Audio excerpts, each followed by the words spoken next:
how do you take this motherfucker down? How do you take Cracker's ass down? This chapter of One Piece, couple different things going down. For starters, it once again reinforced, and for all the people that were like, oh, it's bullshit, Luffy took him down in one blow, how is that possible? It reinforced the situation that at the end of the day, we are in New World, and this is a subordinate of a Yonko. This is no joke, no game, and Luffy has his hands beyond filled with this fight. Like, honestly, it brings me back to even the Marineford days in a sense. Hold on, calm down. I know Marineford is legendary, but calm down. I'll explain. In regards to the hopelessness of the situation, because Luffy versus Cracker right now, if he had everything that he possibly could put into these blows and going gear forth against Cracker, and all he was able to do was break some armor, mind you, he still has to muster up the strength and, you know, stamina to take out Cracker's actual body, which the one weakness about Cracker, which was mentioned in this chapter, and I think that's going to be the foreshadowing of his downfall, he doesn't like pain. Even a little shot hurts him and he can't take it or whatever. So that's why he makes this armor and shit like that, because if somebody hits him, they're gonna knock him the fuck out. But besides that, all his biscuit armor, which honestly, it sounds like a really dumbass fruit, the biscuit fruit, but he can make them in any way he sees fit or whatever. It's like, it doesn't seem like the type of devil fruit I would personally want. But then again, Cracker is fucking OP,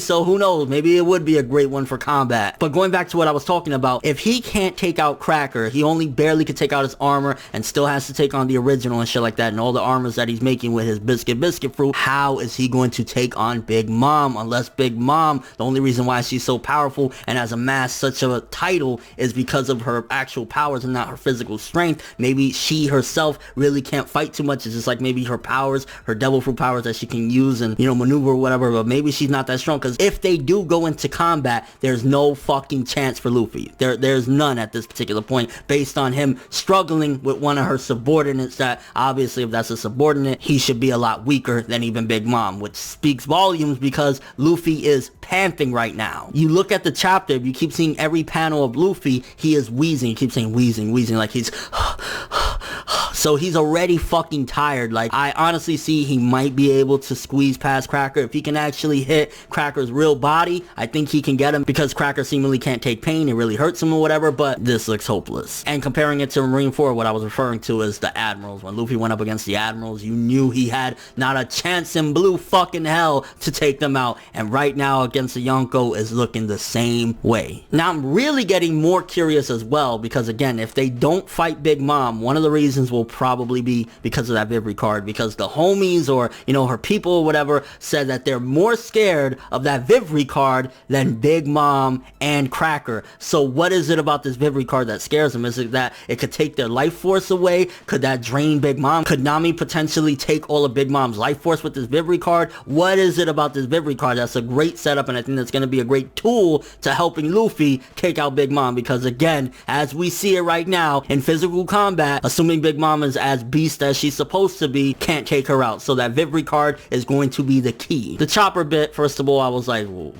What? Chopper like trying to brag in this desperate situation, like, call me Chopper bro, and then Carrot's like, Bopper. Yeah, we're gonna call him Bopper from now on. So Bopper seemingly has a plan to infiltrate the castle. More than likely it'll possibly be Chopper to be the first Straw Hat to actually come across Sanji. If he gets into the castle while the actual party is going on, he could potentially run into Sanji and say, yo, we're trying to scram. And it looks like Big Mom is somewhat disappointed, because at the end of the day, she is a pirate, and pirates, you know, they like the challenge or whatever, and she's like, yo, they still haven't even got here, and if they don't get to Blackleg by tomorrow, it's gonna be, you know, zero chance, because they're not gonna make it into my castle and get out alive. So I'm kind of curious, like, does Big Mom actually want to throw down with Luffy? And of course the ending with the setup with Sanji's two bros showing up, so we got that waiting in the wings. I think, I'm not 100% sure, but I think we might have a break next week. If we do, that really fucking sucks, because we got a lot of great setups, and right now, honestly, out of everything in the chapter, there was a lot of really cool bits. My favorite right now is still this Luffy versus Cracker fight. It is absolutely fucking awesome right now. But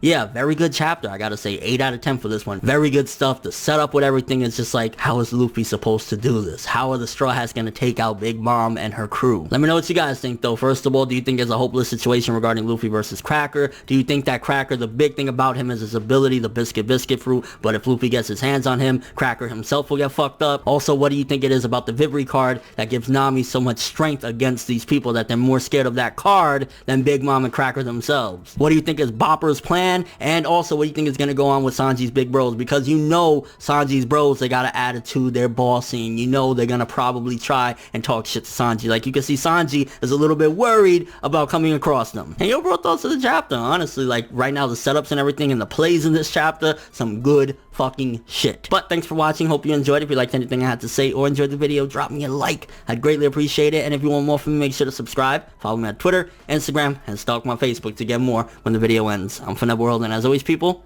have an awesome day.